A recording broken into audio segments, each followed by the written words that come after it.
Set of smiting. Hello? We have the mindset to smite. We have the mindset to kill, to beat. We have the mindset to attack.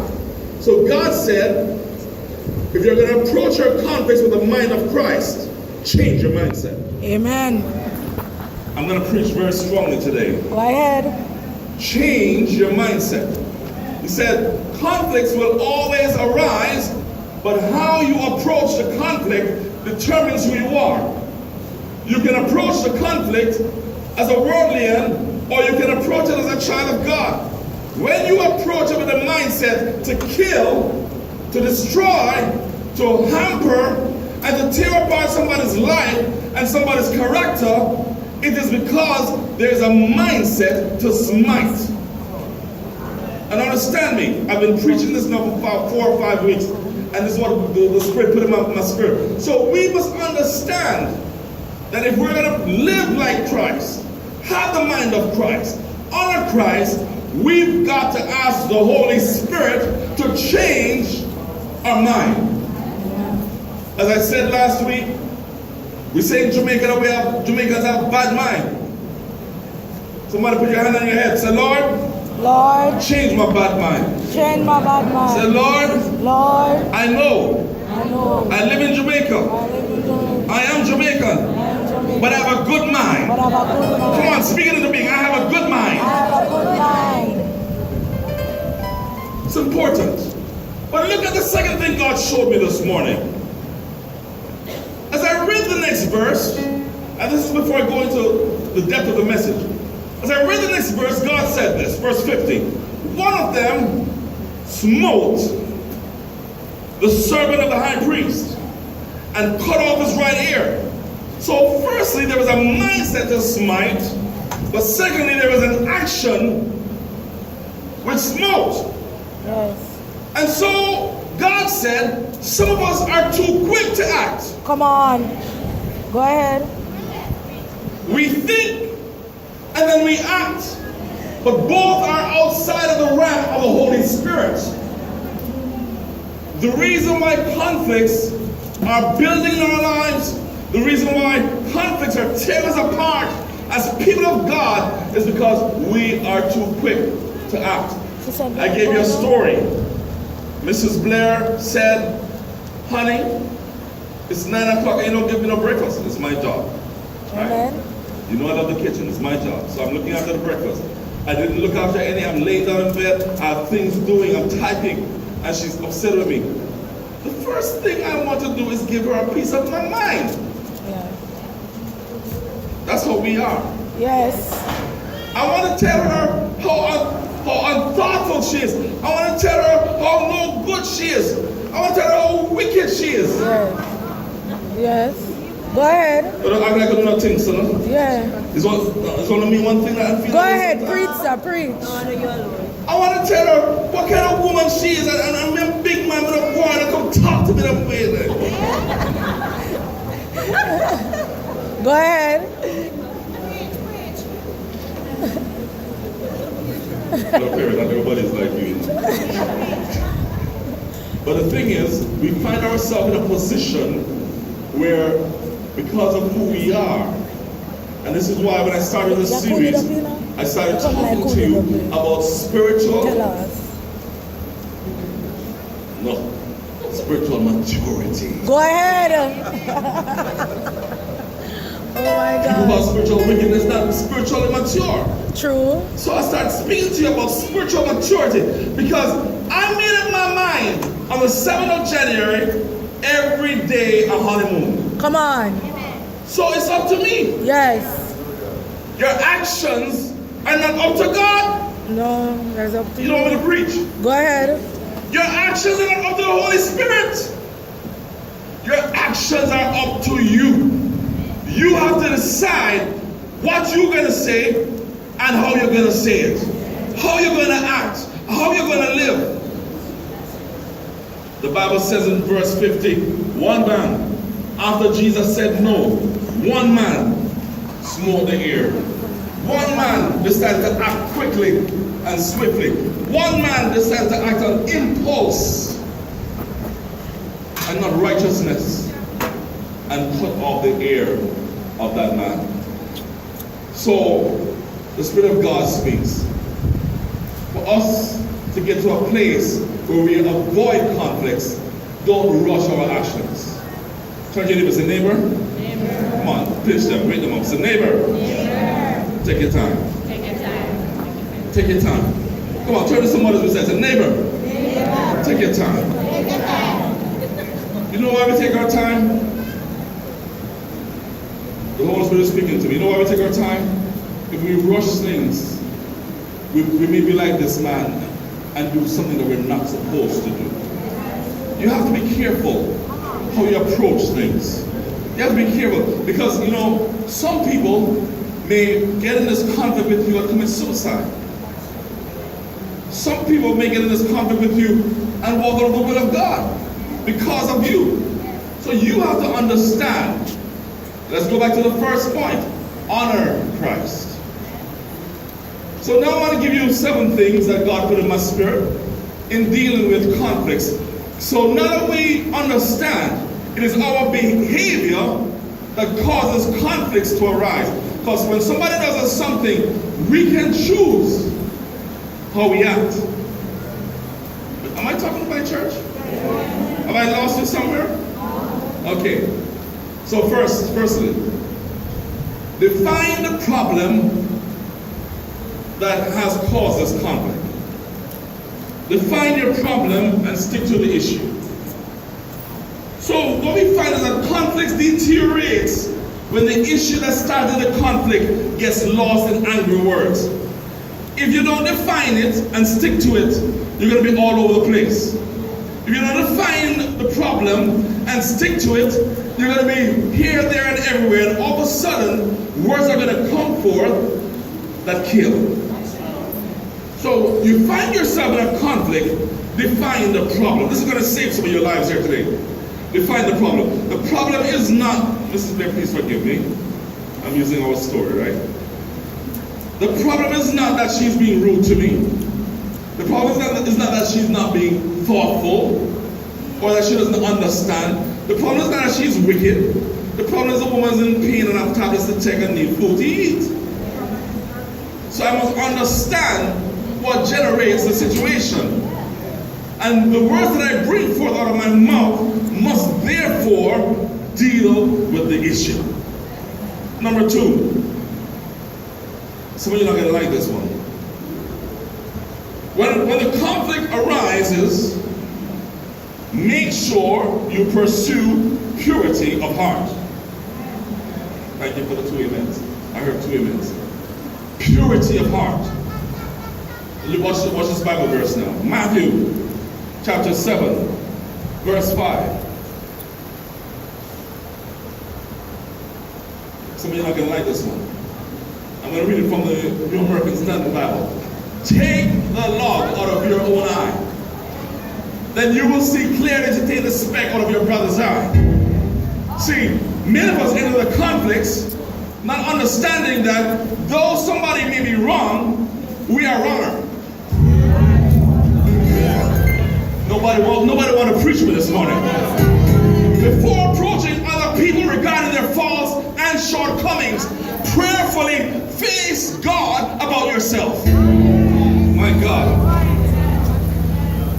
When I was separated, everybody, all my friends would come to me and say, we're sorry, but now that you're separated, go and find out what your problem is.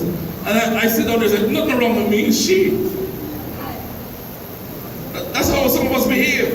It was always she that was wrong. It's not me. I never did anything wrong while I'm here. But the thing is, we must get to the point that before we start looking at other people, we look at ourselves. Can I tell you something the Lord taught me? The reason why none of you will never be kicked about by Pastor Blair or treated and mistreated by Pastor Blair is because one day I woke up and I realized I am not perfect. The day I realize I'm perfect, I'm sorry for you.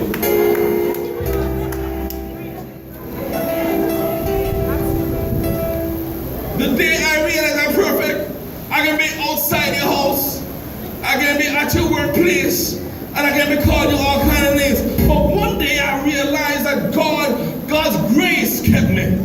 One day I realized that God woke me up in the morning, and when He woke me up, I was still the person I was yesterday, but He woke me up anyhow. One day I realized that I displeased God, but He said, son, come unto me, all ye that are labored and are heavy labored, and I will give you rest. And because I realized I was not perfect, I can't beat you. It is something that generates this word that a lot of people don't like. It's called humility. And because of my humility, I wake up and I say, God, I will go to their house and tell them they must come to church. Or I'll go to their workplace and tell them they were wrong. But at the end of the day, I cannot walk and condemn people. I have a responsibility to preach. When I preach the word, I preach it without fear or favor. But let me tell you something, before I preach it, it's preached to me. Before I deliver it, it has been delivered to me. And I never one day stand here and feel that I can come and tell you something that I can't hold to. But understand this. The word of God says, or the word that God gave me to give to you is pursue. So pursue what? Did you write it down? Pursue what? Nobody wrote it down? Purity of heart. Pursue purity of heart. Make sure that your heart is clean.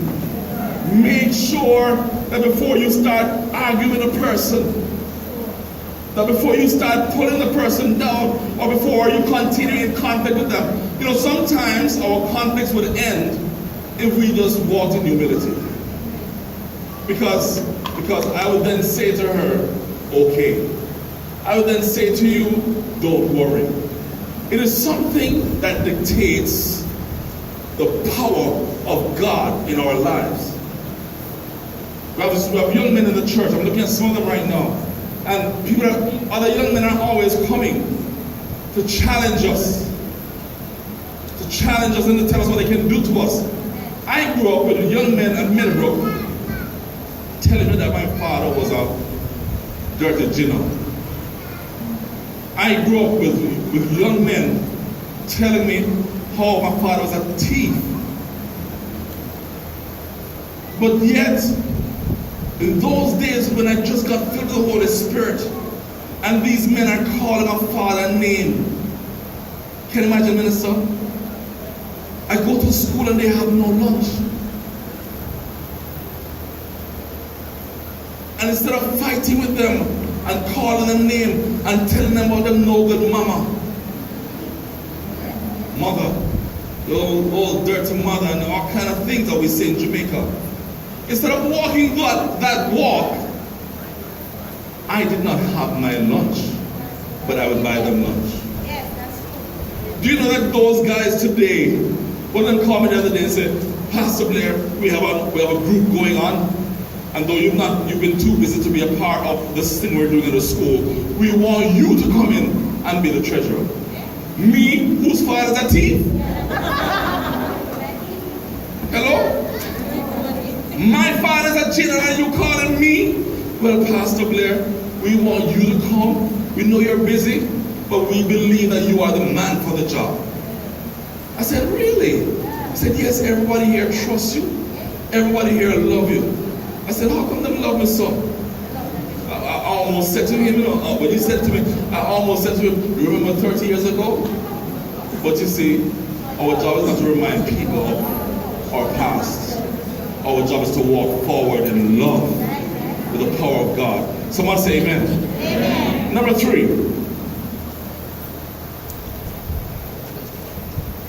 Before I go to number 3, I just want to add this last line to number 2 regarding pursuing purity of heart. Confess any way you might have contributed to the problem. So if you find that you have contributed to the problem, don't be afraid to confess that to God or to the person you've been involved with. Some of us find it hard to confess things because we're not humble, but confess. Go to your spouse, go to your friend, confess to them that I too have contributed to the problem. Number 3, now that we've discovered that we can be humble, now that we've discovered there's a conflict, I want us to plan a time to communicate and discuss. Make time for discussion. You say, Pastor, what are you talking about? Why should I discuss with somebody that I have a conflict with? Well, if you don't, then the conflict is going to deepen. So plan a time to meet with the other person. Get this, when you're both rested and when you're both calm. So you don't need to meet when the conflict is high. Wait for the both of you to calm down. Because when you're tired and stressed and distracted with all responsibilities, things will not go well. So, let me ask a question, just to see where I'm going with the Holy Spirit this morning. How many of you in this room in the last 3 to 4 weeks have faced conflicts in your own life? Alright, so we have different conflicts at work, at home, and things going on. And last week the Holy Spirit said, don't get angry. He says, be angry but sin not. So now he's telling us, now that we have decided that we're not going to sin, we're going to move forward in dealing with these conflicts. So, number 4. Boy, this is a tough one. We planned time for discussion. We've humbled ourselves and got our hearts right. We've defined the problem. But now, the Lord says to affirm the relationship. The reason why I need my conflict to be better is because if I don't sort out this conflict, I won't have a wife. If I don't sort out that conflict, I won't have a job. If I don't sort out my conflict with my friend, I will lose a friendship. So, therefore, we must determine how important is this relationship? How important is this person? If we choose to turn our back and walk away and do nothing, then what we're saying is that this person don't mean nothing to us. If we choose to walk away and do nothing with the conflict, we're saying there's no room for healing.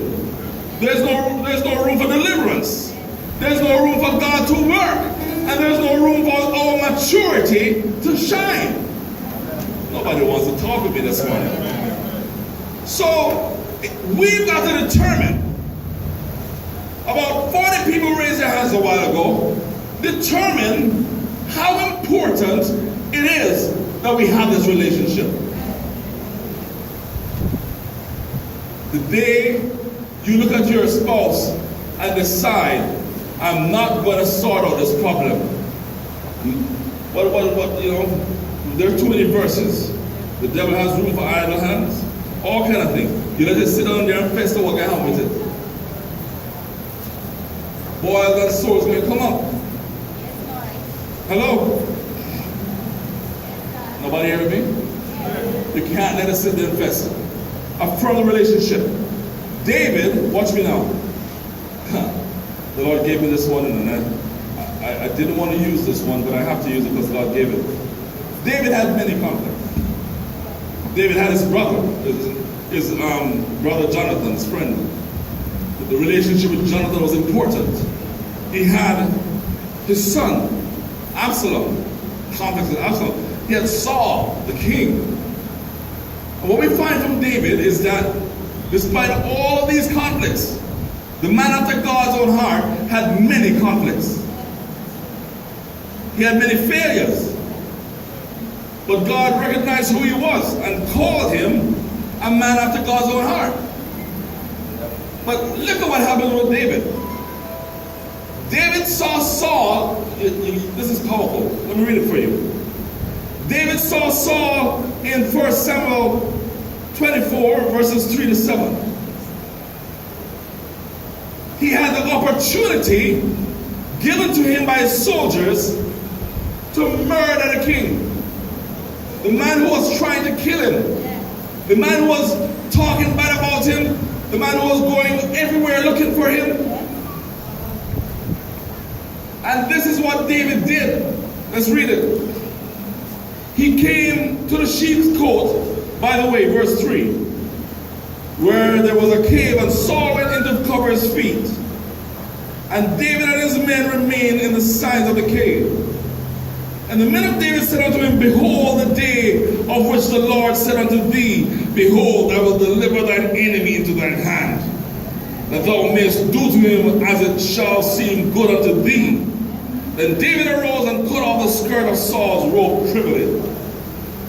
And it came to pass afterwards that David's heart smote him, because he had cut off Saul's skirt. And he said unto his men, The Lord forbid that I should do this thing unto my master, the Lord's anointed, to stretch forth mine hand against him, seeing he is the anointed of the Lord. So David stayed his servants with these words, and suffered them not to rise against Saul. But Saul rose up out of the cave and went on his own way. Imagine this. What is Saul doing right now, ministers? Saul is looking for David to kill him. Y'all don't want to preach in this church. Saul is looking for David to eradicate him. Saul is not looking to talk with David anymore. Saul is looking to take him off the map. And God put Saul right in the lap of David. And right then and there, when David cut all the man's skirt, David's heart smote him. Why? Because there is a relationship. What is the relationship that he's affirming at this time? He's affirming that Saul is the king, and that Saul is God's anointed, and that he should not touch the Lord's anointed. What we see here is that he affirmed the relationship. He understood his place. So, I'm going to give you one example. I am 47 years old, and as many times as I've disagreed with Bishop Blair, he don't know up to now when I disagree with him. I've sat in board meetings with him when I've said, no, sir. Or when I've said to him as a minister, sir, I think we should do this. And I suggest otherwise to him. But as a father to a son, not one day, 47 years old, not one day have I forgotten my place. Not one day have I crossed the line with a man. And people come to me all the time and say, oh, you come to take over your father's church, or you're ready for your father's job. I go, no. When God is ready to give me my anointing for what he has to give me, whatever it is, I walk in that anointing for that season. But I don't want to rush Bishop Blair out of his job. God put him there. When God chooses to move him, that's God's business. Oh, some people say, well, he's 72 years old. I said, shut your mouth. The man is preaching like he's 25. Affirm your relationship. When I have a conflict with my father, I sit down with him and I listen to what he has to say. And I say, well, I thought otherwise, but since you say so, sir, to this day, you'll never go and hear him say that Steve did otherwise. Why? Because I know my place. My mother's the same way. If every woman could be like my mother, every marriage would stay together. I told my wife, I said, the only reason why Bishop Blair is married today is not because he's a good man. It's because my mother's a great woman. That's the only reason why my father is married. Because she decided that she's going to be subject to him. It's the word. So every time she has a disagreement, or sometimes she says, Steve, I wish I could tell you. Some of you don't tell me nothing. I know you're upset with that. But as upset as she is upset, trust me, what he says in his house, to this day, goes. Affirm the relationship. Saul should have been dead. Their husbands, oh God, help me to preach this word today. Their husbands are waiting for some of you wives to come home and affirm today that they are your husband. And then you're going to talk to them like they're your husband. David said, I cannot do this to my master. David said, I cannot do this to my king. You see, I don't preach for your amens. I'm preaching to change your life. I cannot do this because I recognize in this relationship who I am. Understand this. Here's another word. God already anointed him. God already anointed him. But God was not ready for him to walk in that anointing. He had to wait his turn. So therefore, as wrong as Saul was, come on, this is a word today, you know. As wrong as Saul was, he was still the man in charge. You all need to take this to your workplace. Take it to your homes and understand who you are. No boss I've ever worked for has fired me. And no person I've ever hired has ever left me. I went to JS and did an interview one day. Minister Wright came and picked me up when I got through the interview. And wasn't even the guy that was profile. Ian Boyne was in the interview along with some people. And they said, Mr. Blair, on your application, we noticed that you put as one of your highlights that nobody you've hired has ever left your place. I said, yes. They said, how can that be? I said, well, that's because of how I treat my staff. And they spent, this is an interview, 45 minutes long. They spent 30 minutes asking the same question. How come nobody don't leave you? How come nobody don't leave you? How come nobody don't leave you? I said, that's because I recognize my place. If I'm a boss, I don't treat them like scums. They're working to make me look good. That's what I said to them. And eventually Ian said to me, boy, we wish we could find managers that could talk like that. It comes down to understanding who you are. So, I am the husband. For me to look good, I must treat her like a queen. And when I treat her like a queen, she goes out of her way. When she's tired and she can't eat and she can't bother because of the pain, the woman is ironing the clothes. Because she wanted me to look like her man. And one day I took out my clothes, I decided today, I'm not going to let her iron, so I go inside and I take out some clothes and I put it on and she goes to me, look at that, you have a stain in your jacket. I said, okay, honey, sorry, next time it's your job. What number man? 4? So let's go. So affirm the relationship before they find the problem. And when I was taking the notes, it says this, our relationship is important, so it must be important to you.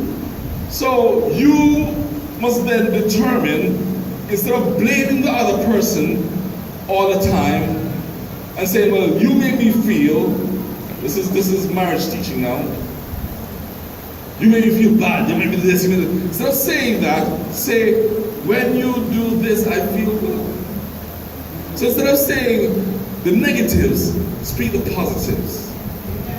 By applying these tips to resolve your conflicts, your relationships, and your obstacles will turn around. Because this is what God says. Jesus says in Matthew 5 verse 9. Blessed are the peacemakers, for they will be called the sons of God. Are there any sons of God in the house? Oh, only 10 of you. I pray for the rest of you. All right, I'm coming to an end. 3 quick points. Conflicts. Conflicts. Number 5. The man that cut off the ear did so after Jesus had spoken. If you want to have your conflicts resolved properly, listen carefully. Listen carefully. I'm going to say listen to 2 things. 1, listen to the person that you're speaking with, and 2, listen to the Holy Spirit. Listen carefully. Listen carefully. Because sometimes things get said that were not meant to go the way you heard it. Trust me. Many times since I've known this lady, she said, when you said this, I said, no, I didn't say it that way. And it happens so many times in other relationships. Especially you're in another culture, or you're in a different place, or you're with strange people, and things get said a different way. Listen carefully. And not just listen to words, but listen to the intent of the words. Boy, you don't like me today. Listen.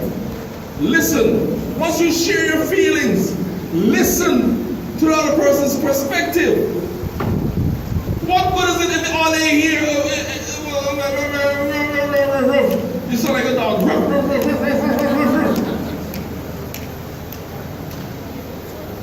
That's all that's going on in the relationship. You're just barking. And there's no time to hear what they have to say. say. What good is it? One of the most powerful communication techniques is to listen. Make sure your body language conveys that you're open to the other person's perspective. They have something to say. They maybe want healing right away, and you still want war. So, number 6, I'm almost finished. We looked at this 2 weeks ago. If you're going to resolve your conflicts, forgive. Forgive. I hear some people say, Pastor, I don't know if I'll ever get over my husband cheating on me. I don't know if I'll ever get over certain things. You know, it was December, I was praying about a situation I was in, and the Lord said to me, forgive and forget. And I can't recall to give you the exact way he brought it to me, but his stressing was not on the forgiving, his stressing was on the forgetting. Because he says a lot of us say we're going to forgive, but we fail to forget. And so as long as we see that person,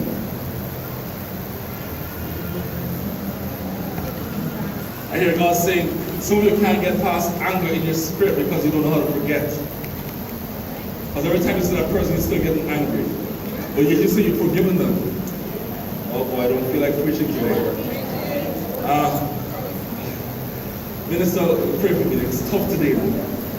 But I'm delivering what the Holy Spirit says. The Spirit of God says sometimes you have to understand. We say we're going to forgive because we're Christians, but it is important to enter the element of forgetting. Because if we cannot forget, we will always struggle with forgiveness. There can be no forgiveness without forgetting.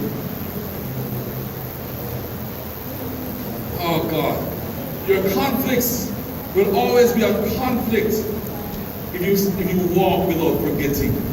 Your conflicts will always fester on the verge of explosion if you cannot forget. Because one day you're going to see something and you're going to remember.